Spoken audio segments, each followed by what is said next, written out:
Hello there. This is a video to record some thoughts that are going on in my head in terms of language learning for absolute beginners, and I'm curious to see whether anyone shares the same thoughts or has any new prompts for me. Now, I've been thinking a lot about what learning a new language means for a person who's never learned a language before. And it is somewhat difficult for me to put myself into the shoes of those kinds of language learners because I've been learning languages since I was 9 or 10 years old, and it's been a part of life. It's been a very one of the few things that I've been doing, regularly over the past 20 years or so. And to me, like, learning a new language feels quite normal, and I'm aware of how the process works.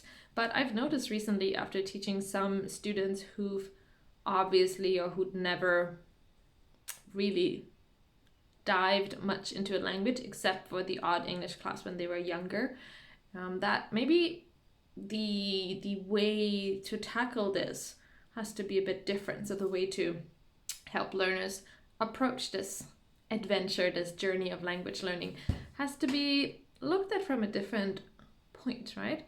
So a lot of language classes start with teaching you, I am, you are, what's your name, hello, goodbye. They teach you a few basic questions and all this, which is all good and well, right? I mean, it's usually quite easy and digestible, and the learner, feels like, he or she has learned something right away. But I'm wondering whether there should be some other element to kind of make the learner feel more connected to the language and thus gain motivation and a little bit of familiarity with these like new sounds, right? So I often think about the time when I learned Japanese when I moved to Japan. And this is the language I struggled the most with, and I'm still struggling the most with, to be honest.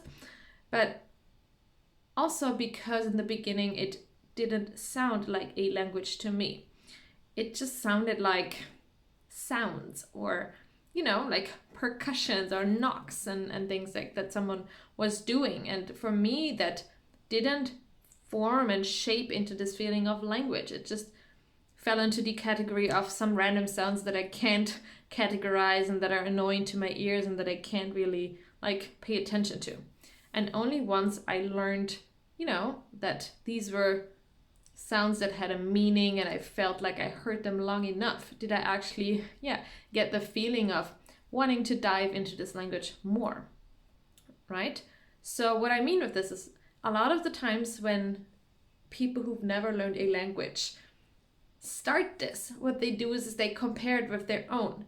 And a lot of the time they will say, oh, but in German you say it like this, or in Spanish we say it like this, and why is it like that in English or in the new language, right? Like, that doesn't make sense. And they're trying to kind of like put those two languages, like parallels, and they're expecting the languages to work the same. And if, they will see some words, especially if the languages are closely related, they will see some words that make sense to them, and then other words will sound super strange to them.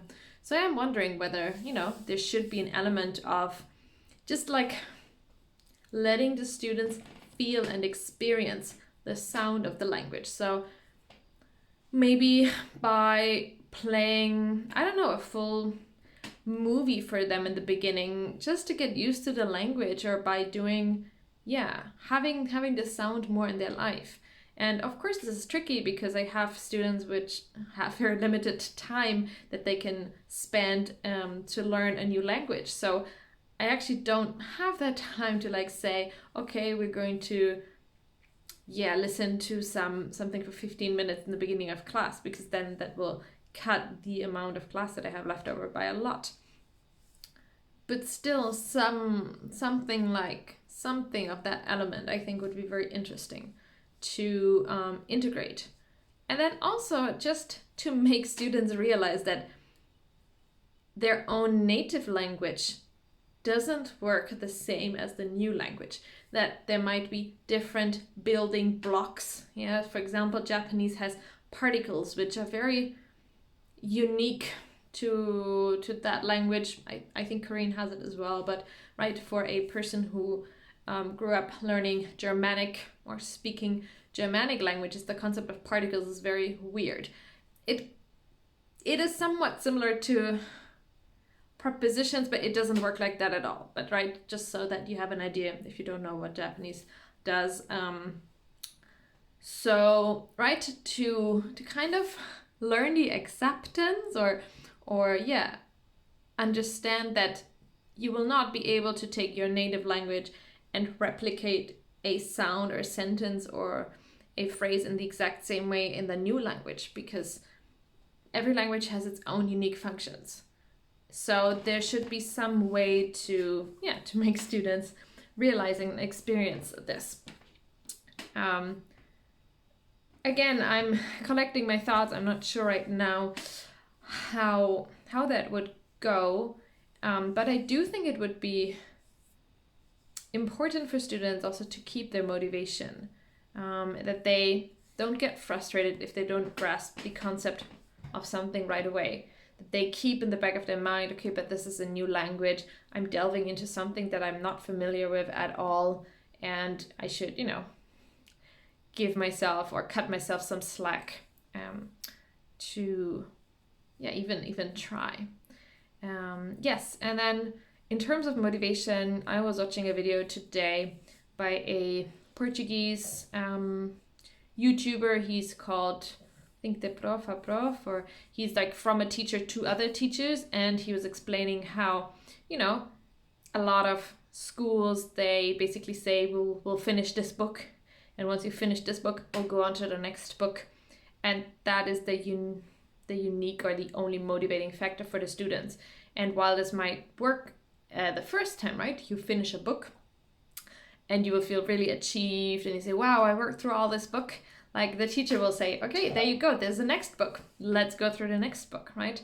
And that over time will sort of eradicate the motivation, and it won't help as much.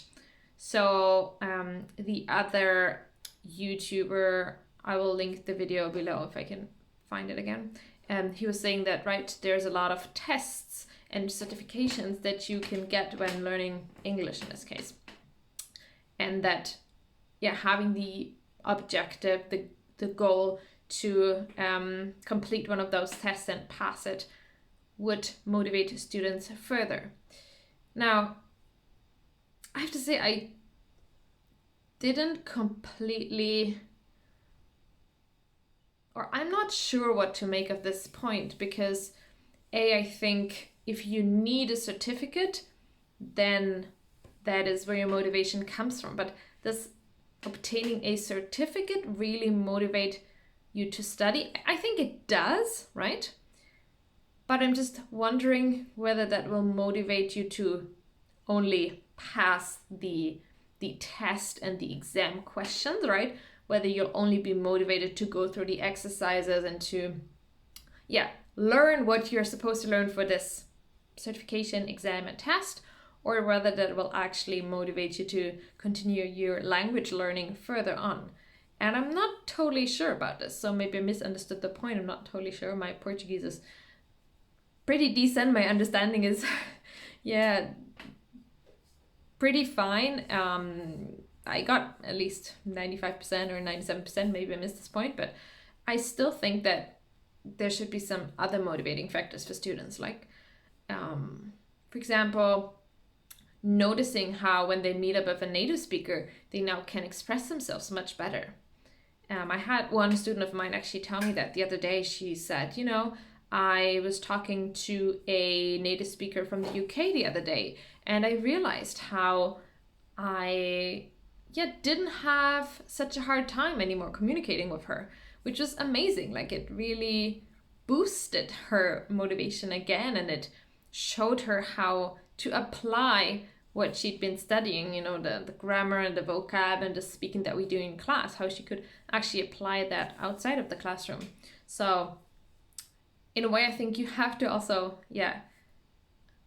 show students where they're going to apply this at.